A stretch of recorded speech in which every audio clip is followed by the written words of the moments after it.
सदन में आज सर प्रधानमंत्री आवास योजना को लेकर जो है गड़बड़ी को लेकर आज बीजेपी विधायक ने सर आवाज उठाई, ये कह रहे हैं कि आवास योजना में काफी गड़बड़ियां हैं। देखिए ऐसा है कि भाई सच्चाई को आप कितना देर तक छुपा सकते हैं। हम तो पहले भी कहते आए हैं कि कोई भी राज्य का जो भी योजना चल रहा है, कोई योजना ऐसा नहीं है जिसमें भ्रष्टाचार नहीं है।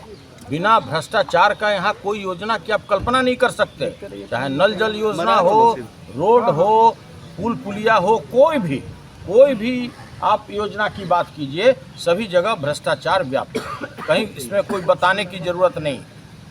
तो सर लगातार शराबबंदी को लेकर सर समीक्षा की बात की जा रही है। मैंने पहले भी कहा आपको कि वर्ष 2016 में जब बिहार में नशाबंदी लागू की गई, उसके पहले जितना बिहार में शराब का खपत था, उससे कई गुना ज़्यादा बंदी के बाद अभी बिहार में शराब आता है। ये किसी से बात छुपा हुआ नहीं है और आप अच्छी तरह से जानते हैं कि 94,000 किलोमीटर इस बिहार का क्षेत्रफल है। बगल का राज्य उत्तर प्रदेश, झारखंड, बंगाल और एक देश नेपाल, ये बॉर्डर है इतना लंबा चौड़ा, जहाँ पर कहीं भी शराबबंदी नहीं है। तो आप कभी भी कल्पना नहीं कर सकते कि बिहार में शराब नहीं आएगा। और इसका प्रतिफल यह हुआ कि जो हमारी युवा पीढ़ी है वो पूरी तरह बर्बाद हो गया। जिसको शराब नहीं मिलता है वो आपको सूखा नशा के शिकार हो गए।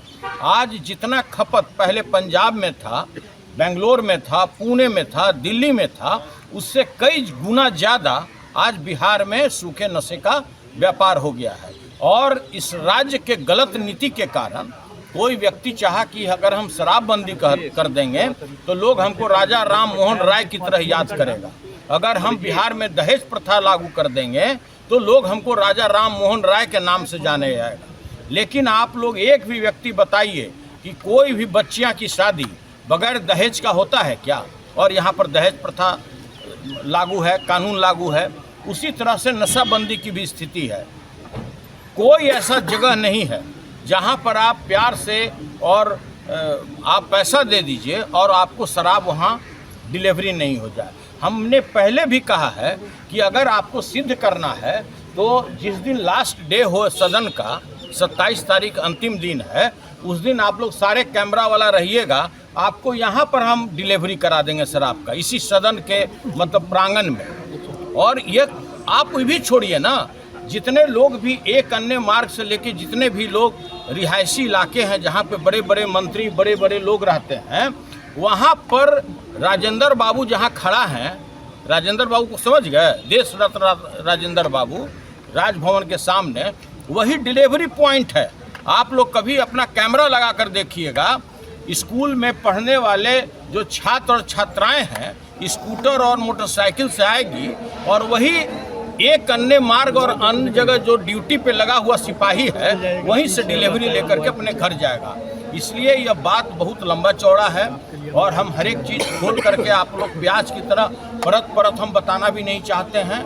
यही आप लोगों के लिए मेरा इशारा ही काफी है। सर, आप लोगों के द्वारा उठाए जा रहे लगातार सवालों पर क्या असर पड़ा? आए हुए हैं कहीं ना कहीं घुसपैठ और अंतर्राष्ट्रीय सीमा को लेकर सर आज जो है बड़ी मीटिंग कर रहे हैं अमित शाह केंद्रीय गृह। देखिए ऐसा है कि जो यहाँ पर गवर्नमेंट चल रहा है उसमें बीजेपी भी सेम रूप से साझेदार है। तो स्वाभाविक है कि उनका काम कैसा हो रहा है। बगल में बंगाल है, बंगाल में उनकी रणनीति क्या होगा, इसके लिए कोई पार्टी कभी भी कोई भी मुखिया कहीं भी आ जा सकता है, इसके लिए कोई रोक थोड़ी नहीं। दावेदारी करने का हर आदमी को अधिकार है, लेकिन एनडीए के अंदर सब कुछ बैठ के एनडीए के नेता को ही तय करना है।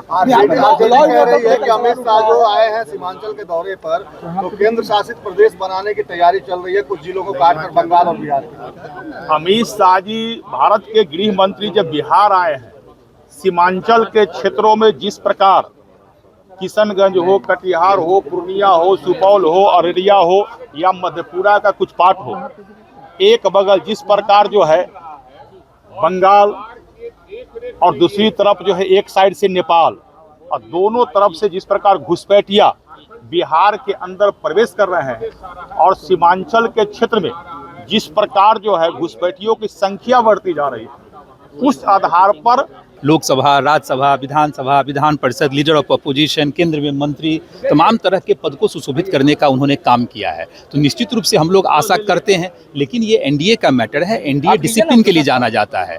एनडीए के शीर्ष नेतृत्व जो तय करेंगे, जिन 5 नामों को आगे बढ़ाने का काम करेंगे, उस पर हम लोग मुहर लगाएंगे। उपेंद्र जी दावेदार हैं। अरे हम लोग तो करें, हम लोग आश्वानित हैं, लेकिन दावेदारी एक अलग चीज़ है। एनडीए में कोई दावेदारी चीज़ नहीं होती है। एनडीए के शीर्ष नेतृत्व एनडीए गठबंधन के हित को ध्यान में रखते हुए जो भी निर्णय लेंगे, उसमें हम सब लोग साथ में चाहते हैं उपेंद्र जी जाएं। अरे हम तो कहें कि डिजर्व करते हैं, क्यों नहीं चाहेंगे।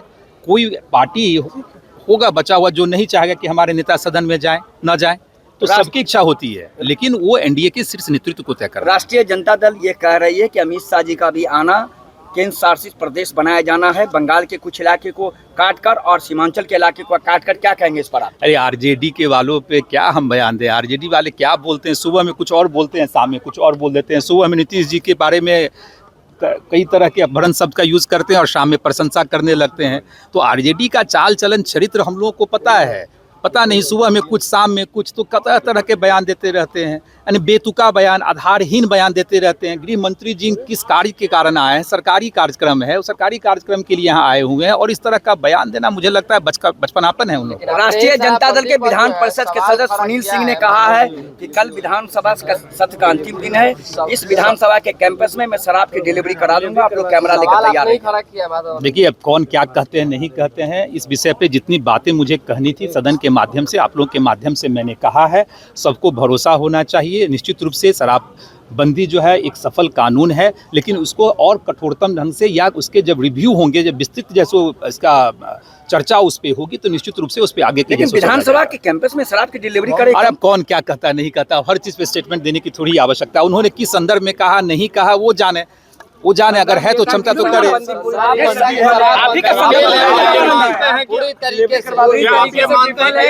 मंगवाया जा सकता है शराब? आप ये मानते हैं कि शराब आराम से उपलब्ध हो सकता है कहीं भी? देखिए, मैंने तो पहले ही कहा ना, विस्तृत समीक्षा की बात कही। अब कौन क्या दावा कर रहे हैं, नहीं दावा कर रहे हैं, उस दावे पे थोड़ी जाना है। तो आपको लगता है कि विधानसभा में कोई शराब जैसे मंगा लेगा? किसी की इतनी हिम्मत है?